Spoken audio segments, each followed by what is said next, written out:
क्यों भोगना पड़ता है गर्भ का कष्ट? सभी प्राणी जन्म लेने से पहले अपनी माँ के गर्भ में रहते हैं, लेकिन क्या आपने कभी सोचा है कि आखिर किस पाप कर्म के कारण प्राणी गर्भ में प्रविष्ट करता है और उसे क्यों गर्भ में कई कष्ट भोगने पड़ते हैं? अगर नहीं तो इस पोस्ट को अवश्य पूरा पढ़ें। इतना ही नहीं, इस पोस्ट में हम आपको ये भी बताने जा रहे हैं कि किसी की पत्नी क्यों युवावस्था में ही मर जाती है और पिता के रहते पुत्र क्यों मृत्यु को प्राप्त करता है, जिसका वर्णन गर्भ गीता में किया गया है। गर्भ गीता के पहले अध्याय में इस बात का उल्लेख किया गया है कि अर्जुन ने भगवान श्री कृष्ण से एक दिन सवाल किया कि हे मधुसूदन, आप मुझे ये बताने की कृपा करें कि प्राणी अपनी माँ के गर्भी में आता है तो वह अपने किस गुण दोष के कारण आता है? प्राणी जन्म से पहले गर्भ में कष्ट पाता है और जन्म के समय भी असहनीय पीड़ा पाता है। इसके बाद भी वह रोग पीड़ा के कारण दुख पाता है। उसे बुढ़ापे में अनेक रोग घेर लेते हैं और उसकी मृत्यु हो जाती है।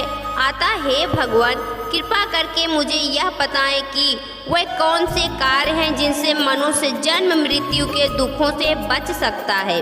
तब भगवान श्री कृष्ण ने अर्जुन के सवाल का जवाब देते हुए कहा कि हे धनुर्धारी, जन्म मृत्यु का बंधन तो सभी प्राणियों की नियति है, यानी जिस किसी प्राणी ने इस मृत्यु लोक में जन्म लिया है उसकी मृत्यु निश्चित है और यह सदा से ही संसार में क्रियान्वित रहा है।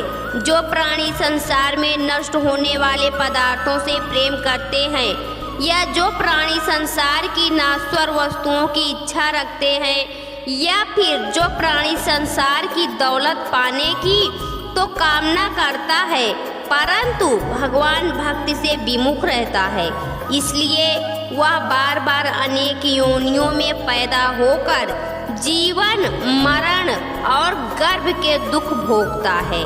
भगवान श्री कृष्ण के मुख से ऐसी बातें सुनकर कृष्ण ने फिर उनसे पूछा कि हे माधव, संसार की मोह माया से मुक्ति तो संभव ही नहीं है।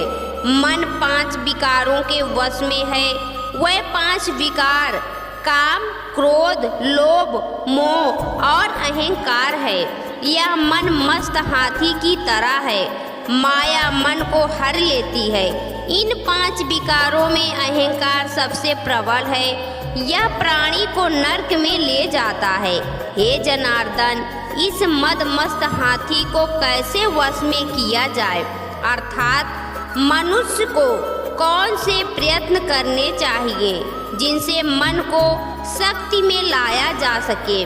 तब श्री कृष्ण बोले कि हे पांडु पुत्र, जिस प्रकार मस्त हाथी को वश में करने के लिए महावत अंकुश का प्रयोग करता है, उसी प्रकार मन को काबू में करने के लिए ज्ञान रूपी अंकुश का प्रयोग करना आवश्यक है। भक्ति और ज्ञान अभ्यास करने पर ही प्राप्त होते हैं। अहंकार से जीवन नरक बन जाता है। श्री कृष्ण की जवाब से संतुष्ट होकर अर्जुन ने पुनः उनसे सवाल किया कि हे जनार्दन, कुछ प्राणी तो आपकी भक्ति करने के लिए वन जंगलों में जाकर रमते हैं और कुछ सांसारिक मोह माया छोड़कर जगह जगह भटकते फिरते हैं। अतः हे प्रभु, इस बारे में कैसे पता चले कि आपकी भक्ति किस प्रकार मिल सकती है? तब अर्जुन के इस सवाल का जवाब देते हुए श्री कृष्ण ने कहा कि हे कौन्ते, जो प्राणी मुझे खोजने के लिए जंगलों में फिरते हैं वह सन्यासी व बैरागी कहलाते हैं। वह सिर पर जटा बांधते हैं तथा भस्म लगाते हैं, लेकिन फिर भी वह मेरे दर्शन नहीं कर पाते हैं, क्योंकि अहंकार में डूबे हुए हैं। तप या वैराग्य का अहम तो मेरी भक्ति पाने में बाधा डालता है। मैं शुद्ध मन से भक्ति करने वाले सतत अभ्यासी जो काम, क्रोध, मोह, लोभ और अहंकार से परे हैं, उन्हें ही मैं दर्शन देता हूँ। दोस्तों, आपको यह कथा कैसी लगी कमेंट बॉक्स में ज़रूर बताएं।